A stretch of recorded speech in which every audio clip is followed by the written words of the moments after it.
Welcome to Unbound, the podcast with Beth Curry, author, storyteller, and survivor. This is where books meet real life, where Beth reads chapters from her work and breaks free from the traditional audiobook format, diving deeper into the personal experiences, lessons, and liberation behind every page. Nothing is off limits. Let's get unbound. Hey everybody, welcome to Unbound Off Script. You just heard a sample of a possible new intro that we might be using for season 3. There's a backstory behind it, but I won't get into that until we decide if we're going to use it or not. And you'll hear the possible new outro at the end of this episode as well. Let me know what you think if you feel like it. Today, I wanted to talk about something that's kind of been on my mind a lot as I've been working through the material for season 3. Which, if you've been following along, you know is called The Other Side of Quiet. And it deals heavily with my teenage years and the trauma I experienced during that time. But before we get into all of that and the season itself, an early theme in that book is childhood development and how it affects our older years. Like as we get older, it affects our teen years and our adult years and relationships that we form. So today, I wanted to talk specifically about something called rupture and repair. I don't know if anyone's heard of it. Here's the interesting thing. In my family, we were actually taught this concept and practiced it. My parents understood rupture and repair before it became a therapy buzzword. They modeled it. They talked about it. They kind of made it part of how our family functioned, which I think is great. And I did that too in my own family. But yet, despite having that foundation, I should have struggled with rupture and repair after trauma. In general, though, I don't struggle with adult relationships simply because I've learned to set boundaries and I have the ability to walk away when those boundaries are disrespected. And that, to me, is not struggle at all. It doesn't necessarily fall into the whole category of rupture and repair. Boundaries are like a whole different kind of thing. But anyway, I've learned that for some, knowing about rupture and repair intellectually doesn't automatically protect you from the effects of trauma that happen outside your family system. So I just want to talk about what rupture and repair actually is and why it matters so much, and how it shows up in every single relationship that you have, whether you realize it or not. So rupture and repair is a concept that comes from attachment theory and developmental psychology. At its most basic, here's what it means. So rupture is when connection between two people breaks. Okay, it's a disconnect, a misunderstanding, a fight, a moment when someone feels hurt or unseen, just misunderstood, or even abandoned by someone they're connected to for any number of reasons. And then repair is what happens after that rupture. It's the reconnection, the apology, the acknowledgement, the conversation, the return to safety and trust, right? But the crucial part that most people miss is ruptures are inevitable. Okay, they're going to happen in every relationship you have with your parents, with your partners, your friends, your children, your coworkers, with everyone. And the goal is not to avoid ruptures at all, because they're going to happen. The goal is to repair them. So Dr. Edward Tronick is a developmental psychologist. He did groundbreaking research on this with infants. He found that healthy mother-infant pairs experience ruptures, moments of disconnect constantly, like multiple times per hour even. The baby looks away, the mother misreads a cue, the baby might get fussy, mom might try 3 different things before figuring out what's wrong, right? And these are all tiny ruptures, and they're important. But healthy pairs also repair constantly. The mother notices the baby's distress and responds, and the baby reconnects. And the cycle of disconnect and reconnect happens over and over and over, like hundreds of times a day. And this is how babies learn that relationships are safe. Not because they never experience disconnection, but because they learn that disconnection can be followed by reconnection and the ruptures can be repaired. They learn when things go wrong between us, we can fix it. When I'm upset, someone will notice and respond. When we disconnect, we come back together. And that becomes the template for every relationship that they have for the rest of their lives. Now, here's where it gets complicated. When ruptures happen, but repair does not. So when a child experiences disconnection, but no one comes back to reconnect, something different gets encoded in their nervous system. They learn when things go wrong, they stay wrong. When I'm upset, no one notices or cares. When we disconnect, we stay disconnected. And that becomes their template instead. And it doesn't have to be dramatic neglect or abuse for this to happen at all. It can be as simple as a parent who doesn't know how to apologize. A parent who gets defensive instead of acknowledging their child's hurt. Or a parent who believes that admitting they were wrong undermines their authority. The types of parents who have an ego so big, they just think, well, I'm the adult, so I'm always right, and you're always wrong, and whatever. And that is just so unhealthy. It can be a parent who's so overwhelmed by their own stuff that they can't attune to their child's emotional needs consistently, right? So here's what's important to understand. Kids don't have the cognitive capacity to think, oh, my parent is just stressed right now. This isn't about me. Kids don't do that. They just experience the rupture and the absence of repair.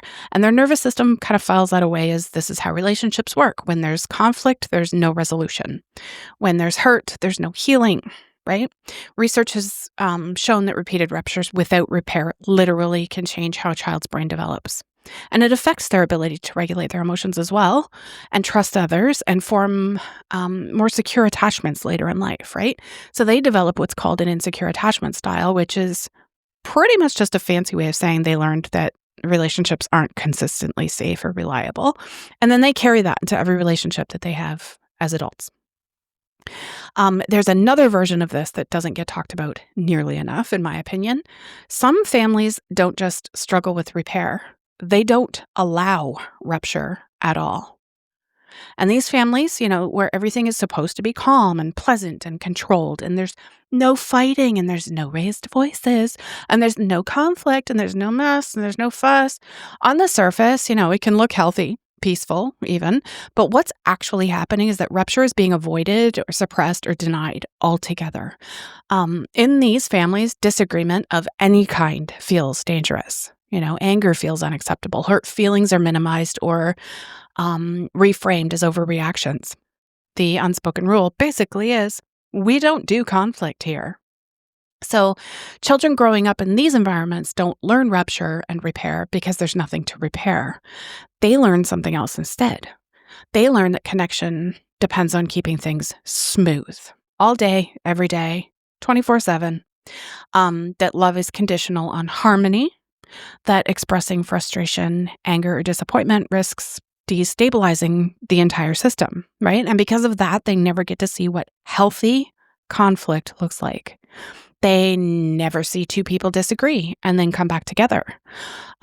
They never see raised emotions settle, accountability happen, or trust deepen after a rupture. So they grow up without a template for conflict at all. And then they enter adult relationships. And then conflict happens. Because of course it does. Because conflict is normal. It's inevitable. It's actually a sign of intimacy and differentiation, two real people showing up honestly. But to someone who's never had rupture modeled, that conflict feels catastrophic. A fight doesn't feel like a moment to work through.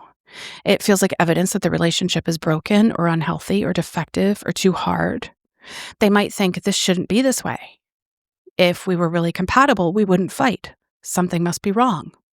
They might run off from conflict instead of dealing with it and repairing it and just wait and hope that it'll blow over.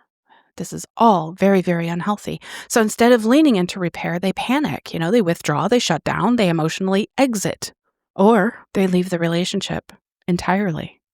Not because the relationship is unhealthy, but because they don't know how to exist inside healthy conflict. To them, rupture itself feels like failure. But the truth is, a relationship without rupture isn't healthy. It's just untested. Healthy relationships aren't defined by the absence of conflict. They're defined by the ability to move through conflict. And if you've never learned that growing up, if conflict was avoided, minimized, or seen as dangerous even, then adulthood can feel brutal when disagreements inevitably show up. That's not a personal failing. It's that missing model that kids need. So here's where my story kind of gets complicated. I grew up in a family that understood rupture and repair. My parents taught us about it. When there were arguments or hurt feelings, we talked about them. Apologies were given. Reconnection happened. I had a template for healthy repair. But I still developed an insecure attachment style. I still struggled back then with trusting that people will stay or that conflicts can be resolved and ruptures can be repaired, because the ruptures that damaged me most didn't happen in my family system. They happened with peers who bullied me, or with a boyfriend who abused me, with situations where there was profound rupture and zero possibility of repair because the other person wasn't safe, or they weren't capable, or, they just weren't interested in reconnecting. And unlike families where conflict is avoided altogether, these ruptures weren't hidden or denied. They were relentless and unresolved. When you experience rupture after rupture after rupture and there's no repair, so when someone hurts you and then hurts you again and again, and there's no acknowledgement and no apology and no reconnection, your nervous system starts to override what you learned in your family. It starts to believe, okay, I know repair is supposed to happen. I've seen it happen, but it's not happening here. And if it's not happening here, maybe it won't happen anywhere. Trauma teaches you that ruptures are permanent, that once connection breaks, it stays broken, that people who hurt you won't come back to make it right. And even if you intellectually know that's not true, even if you grew up seeing repair modeled by your parents, the traumatized part of your nervous system does not give a shit about that intellectual knowledge. It just knows I've been hurt, no one fixed it, and I'm not safe. And that sadly becomes the louder message. So how does this play out in adult relationships? Because this is where it gets really practical. Some people come into adulthood bracing for conflict because they've lived through unrepaired rupture. Others come in unprepared for conflict at all because it was never allowed in the first place. And both groups struggle, but in very different ways. So if you grew up with consistent repair, you likely approach conflict in relationships with a certain amount of confidence. You know that disagreements don't mean the end of the relationship. You know that hurt feelings can be acknowledged and worked through, and you trust that the other person will come back to the table. But if you grew up with inconsistent repair or no repair, you might be hypervigilant for signs that the other person is pulling away, and you might interpret normal disagreements as catastrophic threats to the relationship. You might get very uncomfortable or retreat. When a voice is raised, you may misinterpret healthy rupture as abuse. And if you grew up in a home where rupture itself wasn't allowed, conflict might feel like proof that the relationship is wrong rather than an invitation to repair. So some real world examples of how this might show up. The person who ghosts at the first sign of conflict. They get into an argument with a friend or a partner, and instead of working through it, they disappear. Bye. For some reason, this comes from trauma, ruptures that were never repaired. For others, it comes from never having seen conflict handled at all. So either way, the nervous system is telling them, this is permanent, get the fuck out. Another example, the person who can't let anything go. They escalate small disagreements. Are the ones that need immediate resolution. They're terrified of anything being left unresolved. And this often comes from living with unrepaired ruptures as well, where nothing ever got fixed.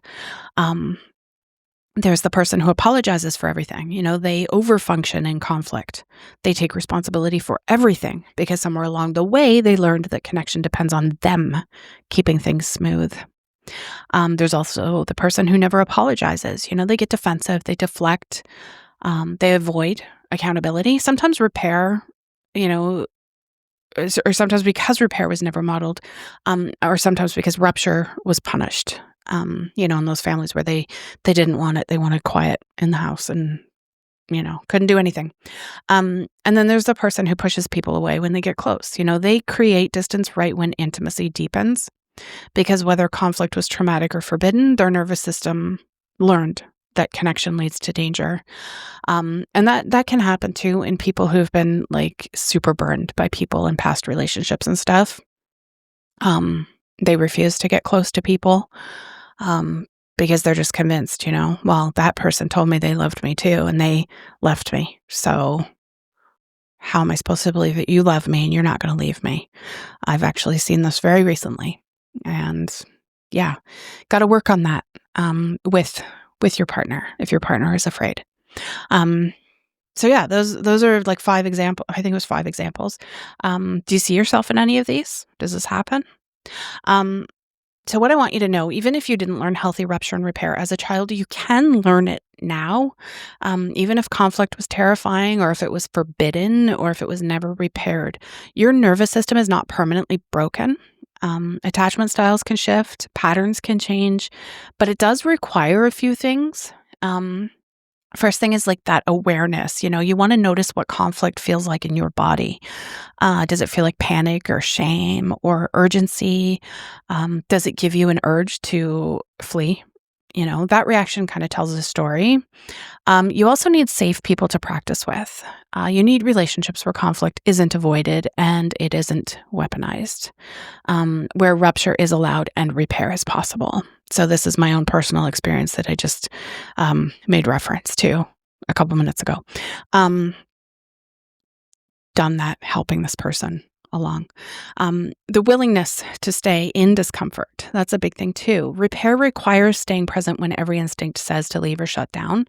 That discomfort is the work. You need to be willing to sit there and be uncomfortable. It's not forever. And also practice. You're going to mess it up. That's what everyone who learns does. That's not failure. You're learning, right? Research by Dr. Sue Johnson shows that couples who can repair after conflict have stronger relationships than couples who avoid conflict altogether, because repair builds trust. It's not that it's building perfection. It builds trust. I think a lot about how different my life might have been if the ruptures I experienced in my teen years had been followed by repair. I also think about how confusing adulthood can be for people who never saw rupture at all. They're different paths, but the pain is similar. And, I can't control whether other people repair ruptures with me, but I can choose how I show up now. And I think that's where the work is, right?